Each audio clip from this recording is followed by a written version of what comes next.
Hello, good morning everybody, or I should say good evening everybody. So hope you're doing fine today. I am Professor Jun Cajigal again from the Vedan Society of Young Astronomers. And we are doing this online telescope viewing of the waning crescent moon. Okay, this is the waning crescent moon at about 30% illumination. Okay, yesterday we also conducted an online telescope viewing and it is also waning crescent, but yesterday the moon was about 40% illumination. This time, today, early morning of May 6, 2021, the moon is about 30% illuminated. Okay, and this is early morning, siguro mga 4:40, medyo napaga po ako ng gising, unlike kahapon. Okay, 4:40 a.m. And anyway, alas 5 na rin, papunta na ng 5 o'clock in the morning. Okay po, so we are viewing this waning crescent moon. We are conducting this online telescope viewing of the waning crescent moon. Usually the waning crescent moon is called the old moon or early morning moon. Yan. And many people actually miss the waning crescent moon because it is a morning moon.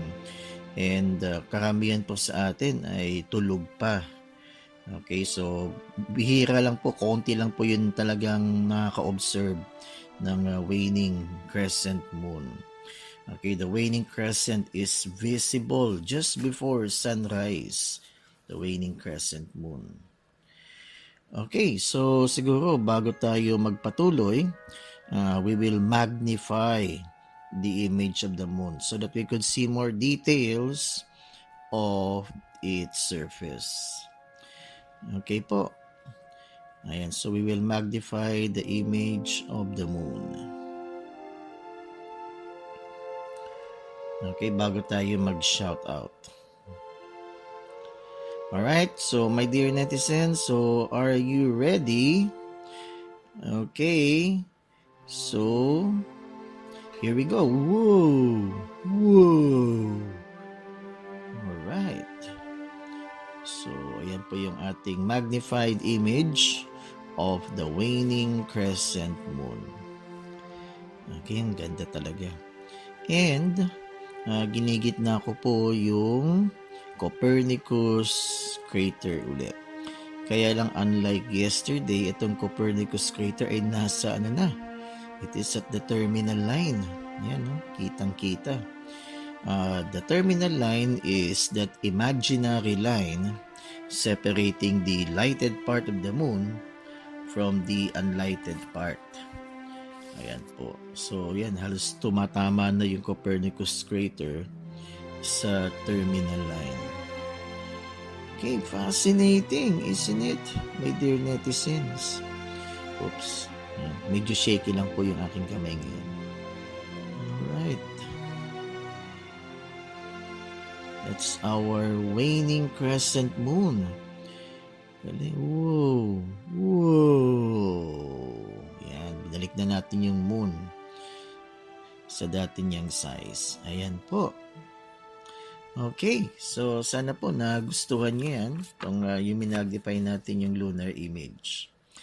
Okay po, so shout out muna tayo. Nagpapasalamat ako for those who have watched my online telescope viewing yesterday, May 5, 2021 of the waning crescent moon at 40% illumination. Yung kahapon po. So, pa-shout out do sa mga tumutok po kahapon like si Mr. Aurelio Marinas, si Jocelyn Villanueva, si Awat na Adyang, okay, pangalan na Awat na Adyang, and si Miss Eileen Barocan, and si Mr. RJ de la Cruz. Ayan po. So, sana po nakatutok po kayo ngayon sa ating online telescope viewing. And si Edwin Ferrer, sana nakatutok po kayo ngayon. And si Crystal Valerie.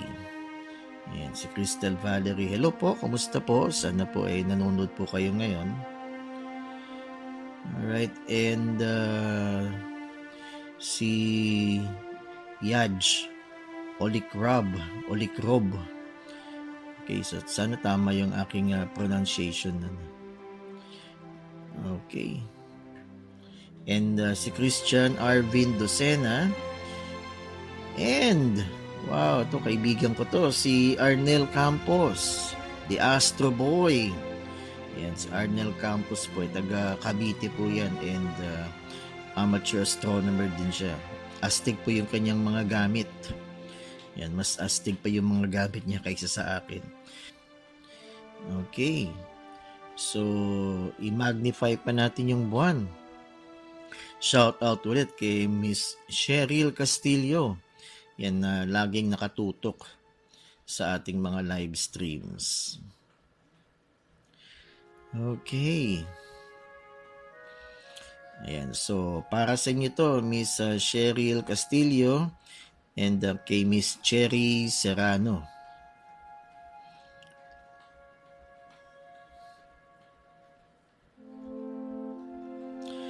Okay, so ready na po kayo, my dear netizens. Let's magnify the moon. Whoa, yan. Whoa. Fantastic, yan. So, Ma'am Cheryl Castillo, sana nanonood ka ngayon. Ito, alam kong gustong-gusto nyo itong minamagnify natin yung buwan. Okay, so ayan po ulit yung Copernicus crater, and kagaya ng sinabi ko kahapon, the Copernicus crater is 93 kilometers in diameter. Wow, di ba? Fantastic yan. 93 kilometers in diameter, and kung mapapansin nyo, may mga white streaks. So yun ang tinatawag na rays. These rays are streaks that are formed from the materials ejected by the impact, kasi most of these craters were formed through asteroid or comet impact. Ayan po. Ayan, so Miss Cheryl Castillo and Miss Cherry Serrano, sana po nagustuhan niyo pong yung ating minagnify image.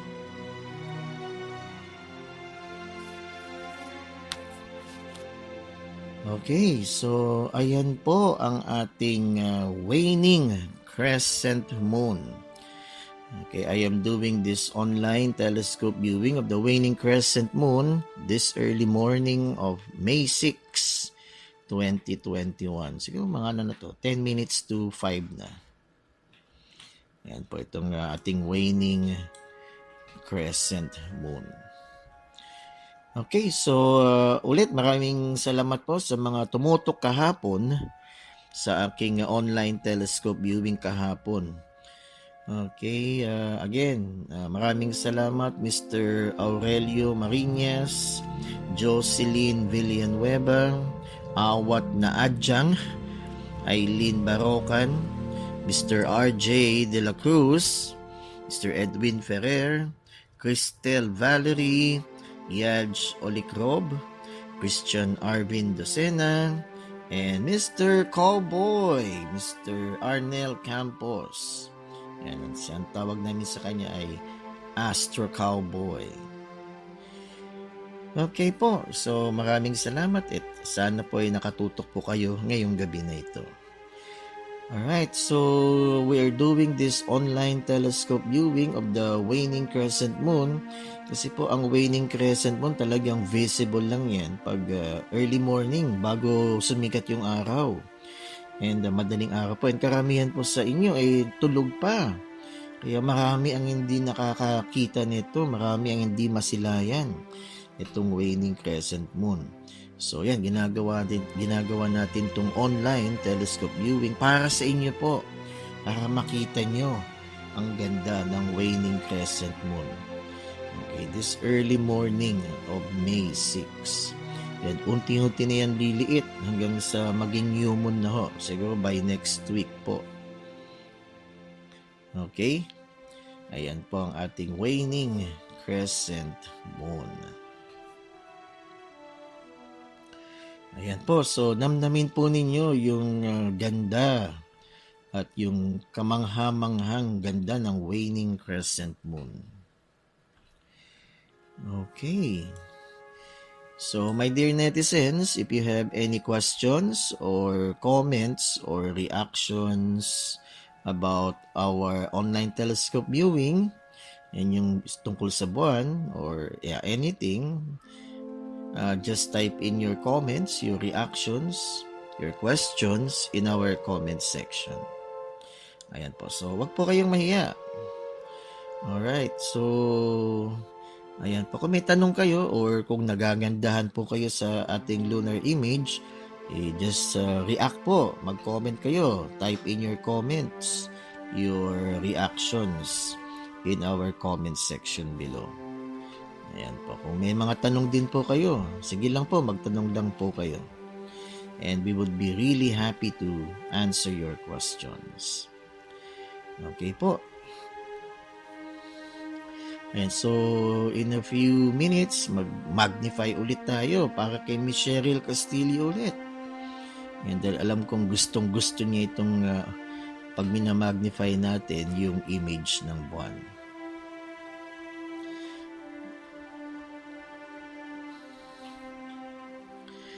Okay, so shout out sa mga students ko from 11 and 12 STEM. So sana nasa mabuti kayong kalagayan. Ayan, so again, Miss Cherry Serrano and Miss Castillo. Ito'y para sa inyo. Okay, ready na po kayo?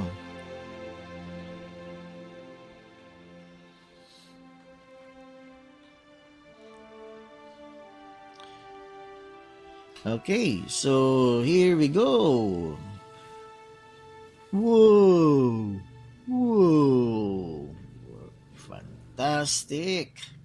Fascinating! Oops! Sorry po. Yan. Shaky po ako ulit.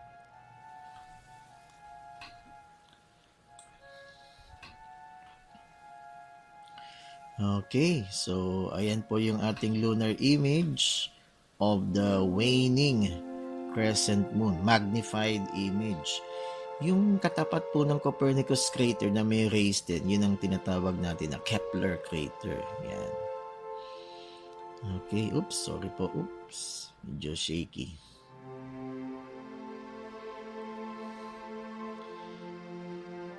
Okay, ganda talaga. Ano po, anong comment po ninyo? Kung meron po kayong comments or reactions, type nyo lang po sa ating comment section below. Please don't forget to indicate your location para alam natin kung hanggang saan nakakaabot yung stream. Whoa! Ayan po, balik na natin yung buwan. Okay po, so sana po nagustuhan nyo yan, Miss Cheryl Castillo and Miss Cherry Serrano. Yan, maraming salamat, sana nagustuhan nyo yan. So again, my dear netizens, tutok lang po kayo dito at mamaya po may sorpresa po ako para sa inyo. Kasi baka sabihin nyo, puro buwan na lang po yung ginagawa natin na online telescope viewing.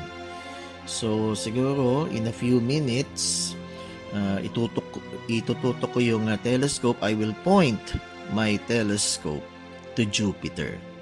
Ayan po. So hindi ba kayo excited? Na kasi baka sasabihin ni Mr. RJ de la Cruz and si Mr. Aurelio Marinas, puro buwan na lang yung ating online telescope viewing. Okay, so mamaya, Sir Arnel Campos, itututok natin. I will point my telescope sa Jupiter.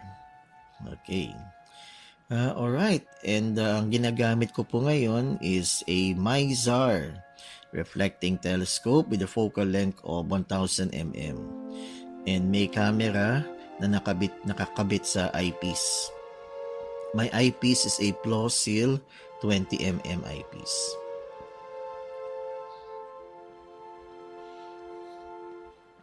Okay, and gaya ng mga kinikwento ko before, itong telescope po na ito ay refurbished lang. Yan, inayos ko lang. Nabili ko lang tong telescope for only 2,000 pesos. Then, inayos ko lang yung body tube. Pininturahan ko siya. I fixed the mount. And ayan, maganda ulit. Kasi hindi ko naman kayang bumili ng brand new na telescope. Ayan, so ito lang yung kaya ng bulsa. Okay, pero sana makabili rin ako ng bago-bago. Pero okay na to. I'm satisfied and I'm happy with my telescope. My Czar. Okay, guys. Yan, mas gusto ko kasi yung reflector kaysa sa refractor. Anyway, yung personal preference naman po yan. Some of you may like refractors. Some of you may like reflectors. Pero kasi reflector guy ako. Okay, so let's magnify ulit the image of our moon. Okay, ready na kayo? Here we go.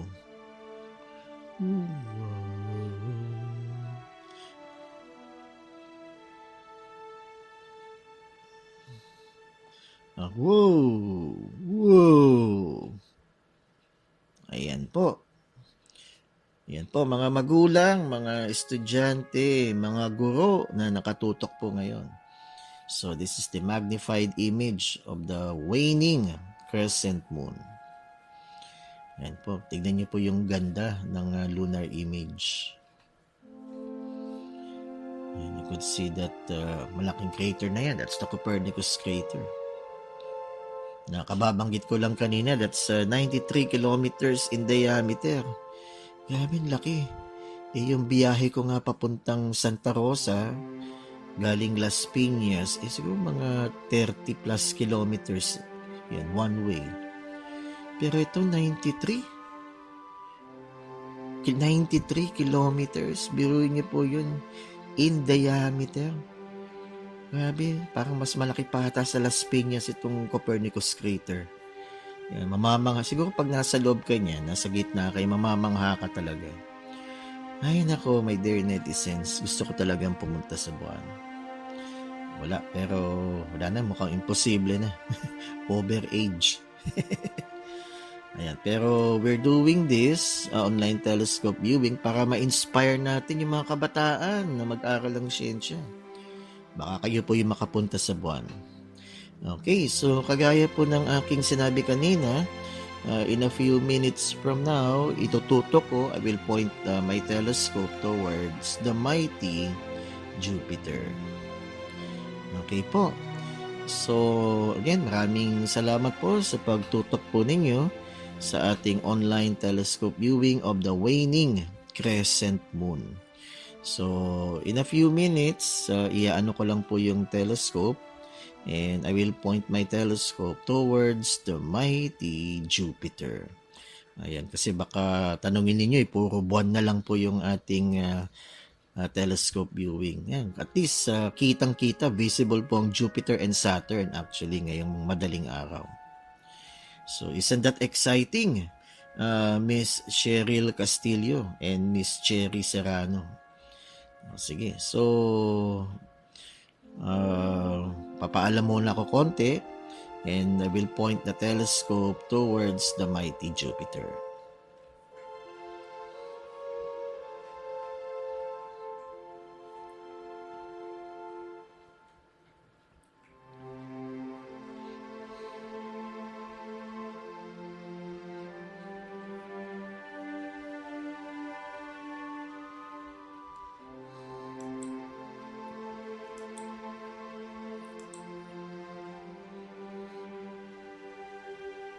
Okay, my dear netizens, I'm back.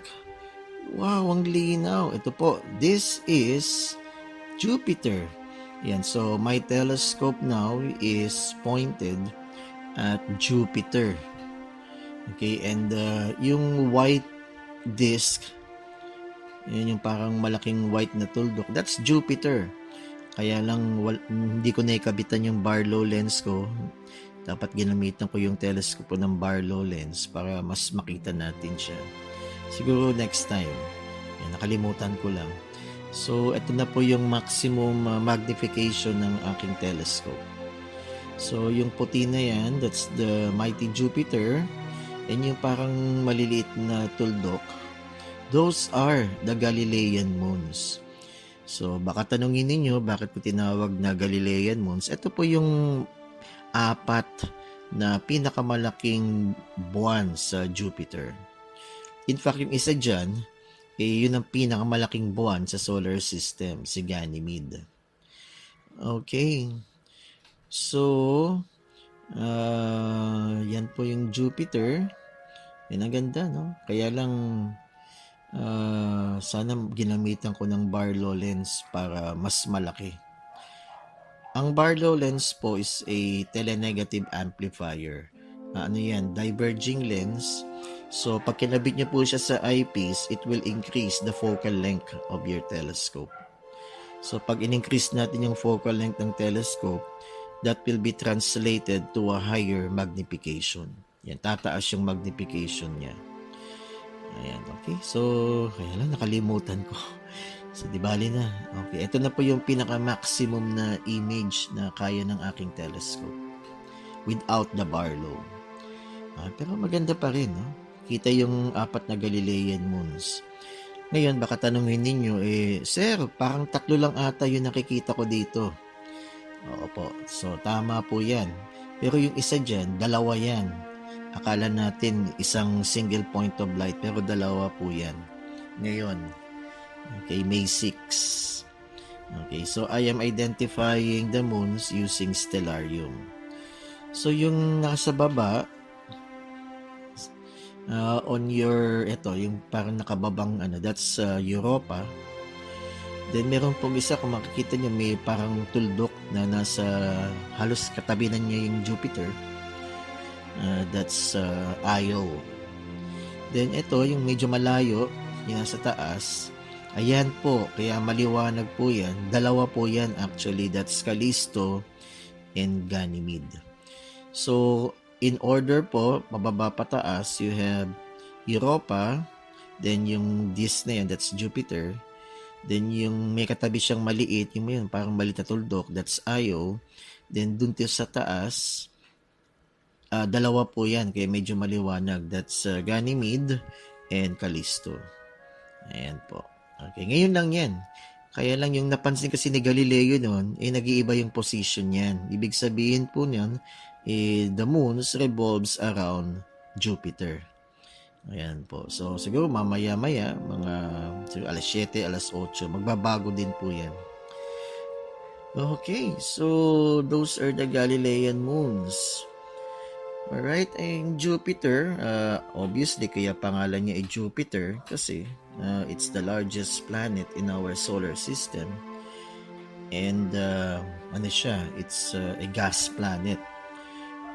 Okay, Jupiter is composed mostly of hydrogen and helium. Okay, and siguro pag ginamitan natin to ng Barlow, makikita natin yung mga atmospheric bands or atmospheric belts ng Jupiter. Very prominent yung North Equatorial Belt and yung South Equatorial Belt ng Jupiter. Siguro po next time, gagamitan ko to ng Barlow lens. Okay po, yan, that's Jupiter. And gaya po ng sinabi ko kanina, itong apat na ito, yung Galilean moons, was discovered by no other than Galileo Galilei. Ayan, so ito yung moons niya. Ito pababa pataas. So you have Europa, then Jupiter, then Io, then yung isa dyan na nasa taas, yung maliwanag, that's those are 2 moons. So Ganymede and Callisto. Alright, so we are very interested with those Galilean moons. Like si Europa. Nung binisita yan ng Voyager, yung Europa, they discovered that Europa discovered with an icy sheet. Okay po, yan, yung icy sheet. And many astronomers believe that beneath the icy sheet of Europa may contain liquid water. Kasi di ba, kagaya dito po, di ba, yung taas, pa nagyayelo po yung tubig, yung taas solid, pero sa ibaba niyan ay liquid. So many scientists believe that there is water beneath the icy sheet of Europa. And alam niyo naman sa astrobiology, the search for life is the search for water. So there is a possibility that Europa may support life. Ayan, so naghahanda na actually ang NASA para sa isang mission to Europa. Okay, and yung Jupiter, yan yung puti, katabi niyan may parang tuldok na katabi niya, yun, Io. And itong Io na to, very interesting din ito. Nung binisita rin po to ng Voyager space probe, nakita ng Voyager na may mga active volcanoes. Okay, Io actually is the most geologically active moon in the solar system with more than 400 po, take note, 400 active volcanoes. And nakita pa nga ito ng Voyager, may pumuputok na volcano, nag-produce siya ng plumes of gas. Alright, that's Io. Then yung nasa taas, yung maliwanag na yun, kasi akala nyo tatlo lang yung tuldok. Yung nasa taas na yun, yung actually dalawa po yan. Pero in a few minutes, hihiwalay din po yan. So, dalawang buwan yun. That's Ganymede and Callisto. Okay, Callisto is a heavily cratered moon. Actually, so with Ganymede. Yan, heavily cratered yung dalawang ito. And what is surprising about Ganymede is that Ganymede is the largest moon in the solar system. Yan, kaya medyo maliwanag po yan yung nasa taas na yan. Okay, Ganymede is the largest moon in the solar system. Okay. So, ayan po yung ating some information about the Galilean moons. And pag inobserve natin ang Jupiter night after night, nagbabago actually yung mga tuldok na yan, nagbabago ng position, indicating that those moons actually revolve around Jupiter. Yan. Pero, my dear netizens, Jupiter is orbited by more than 64 plus moons. Yan. So, maraming buwan ng Jupiter. Okay, more than 64 moons orbit around Jupiter. Kaya lang ang nakikita natin itong 4. Yan, balik sa dati.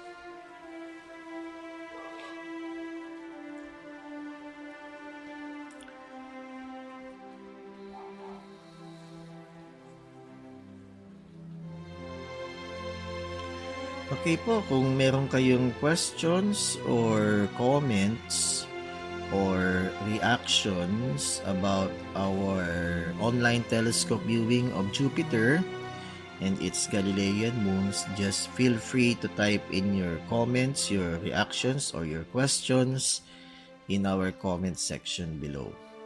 Ayan, so wag po kayong magtaka kung maliit lang po talagang. Ito na ho yung na-reach ko na po yung maximum magnification ng aking telescope. Ayan po. And mamangha po kayo dahil ang layo-layo nitong tinitignan natin. Okay. Yan. Magpadala ka po ng space probe dyan. It will take almost a year para makarating po yung space probe sa Jupiter.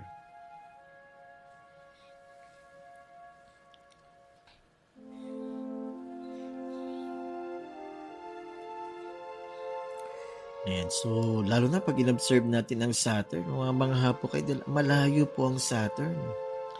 Yung nakikita pa natin. What more itong Jupiter? No? Ito, malalayo po ito.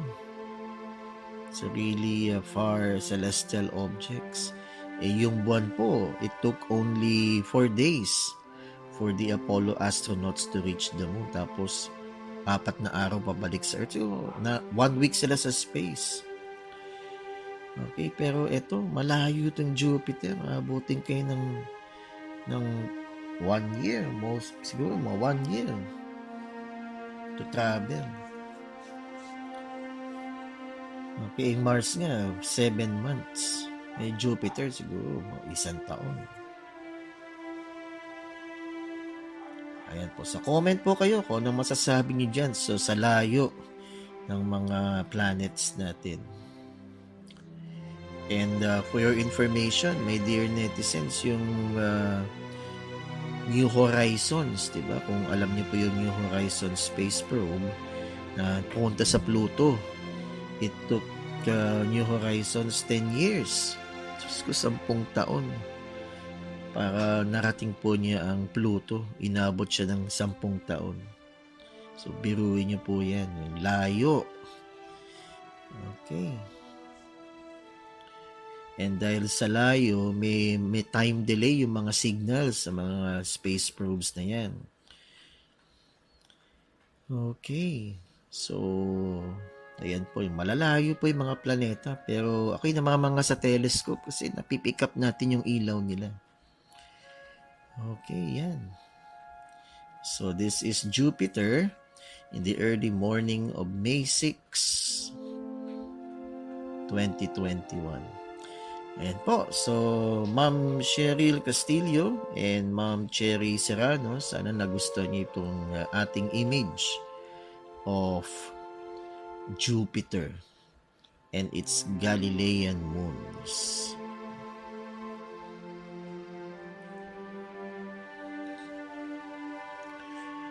Alright, my dear netizens. So, sana matuto ko din to sa Saturn. Kaya lang, masyadong malayo yung Saturn. Hindi maganda yung resolution ng image. Pero siguro in our next online telescope viewing, tututo ko yung telescope kay Saturn.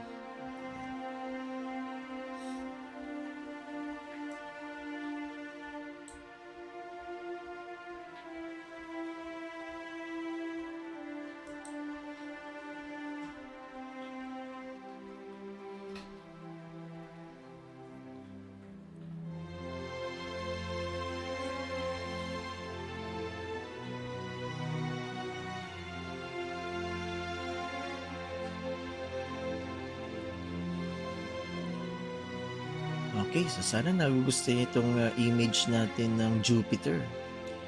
So kung may mga questions kayo, type niyo lang po sa ating comment section.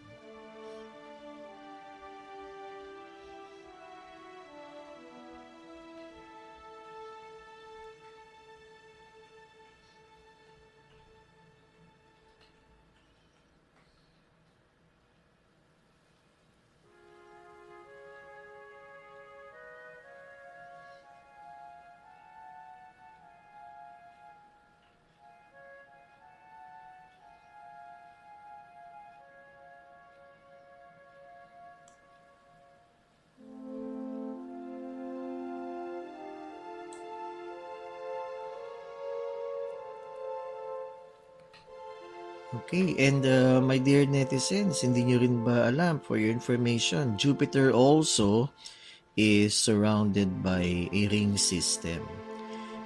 Yung ring system ng Jupiter is composed of rocky material. Unlike sa Saturn, yung ring system ng Saturn, the ring system is made up of ice particles, kaya reflective siya. Very distinct yung rings ng Saturn. Unlike sa Jupiter. So, yung ring system ng Jupiter is made up mostly of dust. So, hindi siya highly reflective. So, kahit sa telescope, wala tayong makitang ring system. The ring system was discovered by Voyager. Ayan po, yung space probe na Voyager. Okay, siguro na ano lang yan. The ring system was formed because of the gravitational pull of Jupiter sa mga dust particles in the asteroid belt. Kasi nga, di ba, Jupiter is near the asteroid belt. Okay, so ayan po, that's our mighty Jupiter. So today is May 6, 2021. So pag may tanong lang po kayo, type lang po kayo. Just type in your questions, your comments, or your reactions. Ayan, so okay, namamangha din sa telescope na ito kahit na second hand and refurbished lang ito. Kayang-kaya niya ang Jupiter. Okay, ayan po. So sana nagustuhan niyo po itong ating image ng Jupiter, Mr. Aurelio Marinas, Miss Jocelyn Villanueva, Miss Awat na Adjang. Okay, yan. Okay, pangalan niyo po, Miss Miss or Mr. Awat na Adjang. Miss Eileen Barocan, Mr. RJ De La Cruz, yan. Sana nakatutok ka po ngayon. Si Cristel Valerie, si Yaj Olikrob, Mr. Christian Arwin Docena, and ang ating Space Cowboy. Ayan, si Mr. Arnel Campos.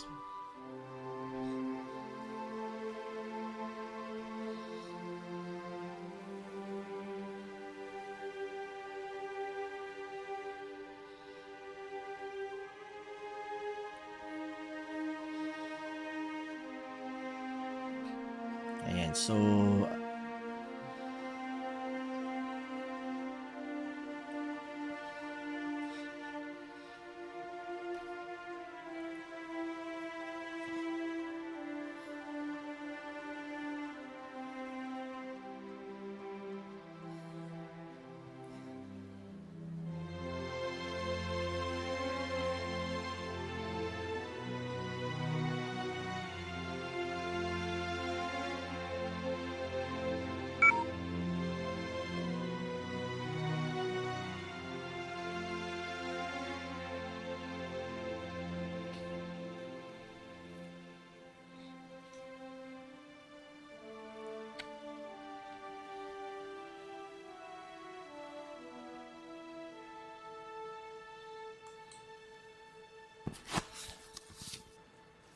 So, yan po. If you have any questions again or comments or reactions about Jupiter, yan, kung may tanong po kayo sa ating online telescope viewing of Jupiter and its Galilean moons, just feel free to type in your questions, your comments, or your reactions in our comment section below.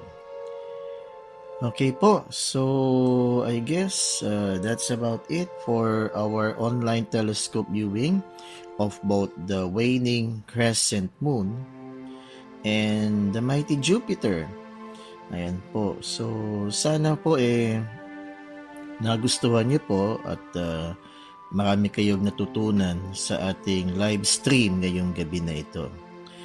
So, tutok lang po kayo sa aming mga future live stream events dito po sa Vedan Society of Young Astronomers. So, magpa-shoutout lang po kayo, then I will be mentioning your names in my next live stream.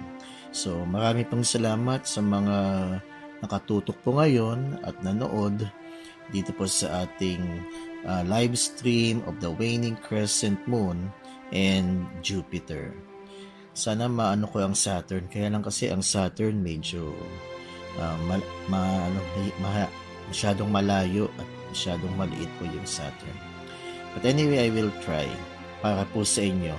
And please like and share this video so that we could reach more people, especially yung mga estudyante, para ma-inspire natin sila to love the sciences, especially astronomy, kasi yun po talaga yung advocacy ng BSYA. So we are promoting the sciences, especially astronomy, not only to the Vedan community but to the general public. Okay po, so maraming salamat sa mga officers ko, officers and crew of the Vedan Society of Young Astronomers. And maraming salamat din sa mga administrators ng San Beda University Senior High School, lalong-lalo na kay Sir Benji. Sir Benji, so maraming salamat sa iyo. And see you in my next live stream po. So maraming salamat po ulit. Sana huwag po kayong magsawa na tumutok po dito sa Vedan Society of Young Astronomers. Okay, this is your Space Commander, your Kasiyensya, your Kaspacer. Yan po. Professor Jun Cajigal, saying, live long and prosper. And I will see you, my dear netizens, in my next live stream. So sana po nagustuhan niyo po itong ating waning crescent moon and the mighty Jupiter. Always stay safe. And goodbye, everybody. See you in my next live stream.